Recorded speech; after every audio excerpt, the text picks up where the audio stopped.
Okay, so let's look at reactions of the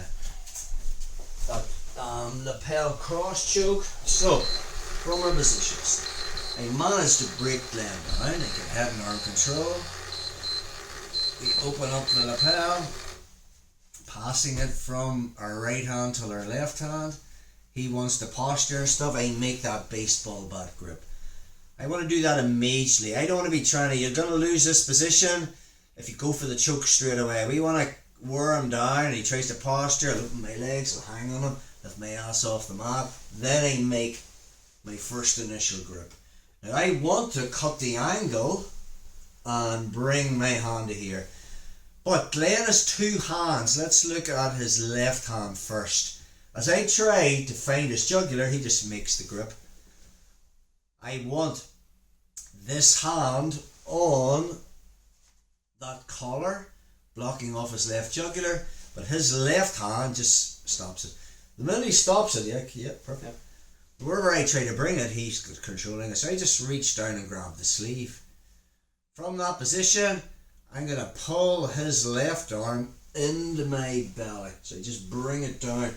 Nearly push his hand under his armpit from there. Okay. And then I'll pull with my legs to bring him towards me. Then I let go of the sleeve. I've got his left arm chopped against my belly. And then to solidify it, I let go. This hand comes over his back. As if I'm hugging Glenn. Haven't seen him in a long time. He's a good mate. And now from there I will pull him towards me. But what gets the sub is the curl of my right wrist. It's cutting off the blood. If it takes 10 seconds, it takes 10 seconds. If it takes 20 seconds, it takes 20 seconds. You just bring him towards me. Biggest mistake people make on that is they haven't got the top in the first 5 seconds and then they let it go again. Remember, anytime you let it go, the blood's getting back into his brain again. So if you're cutting it down slowly, that's fine. And it's one of those moves you can probably hug him all day long. So just take your time on it. Let's cut the angle this side, bro. Yep. So I managed to bring Glenn down. I'm opening up the collar. I pass it from my right hand to my left hand. And then when I've weathered the storm, hand comes through and I make the grip. As I cut the angle, his left hand stops it. I just find the sleeve, push it towards me. The other thing is my right hand, if I have it out straight, it can restrict. So the other detail is I bring my elbow to his body. That means when I pull this under, I've got connection here. Alright.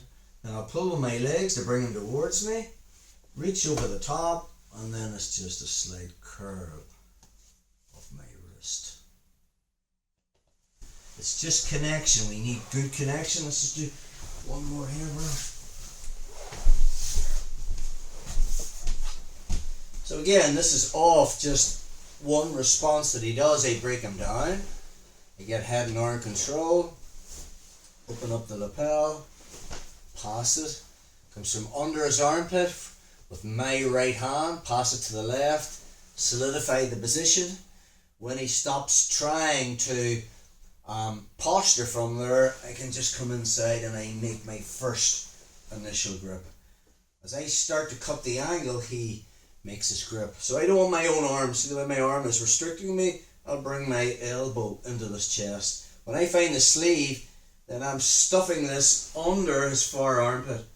And then I'll cross my ankles, I'll bring him towards me, and then I just bring my left arm over his right shoulder, grab the material here, and then from there it's just a pull down with my left hand and the curl of my wrist. So you've got connection on the jugular with your lapel choke grip that we use for the cross choke. His own arm is cutting off the other jugular. So that's just the Brabo version of the choke.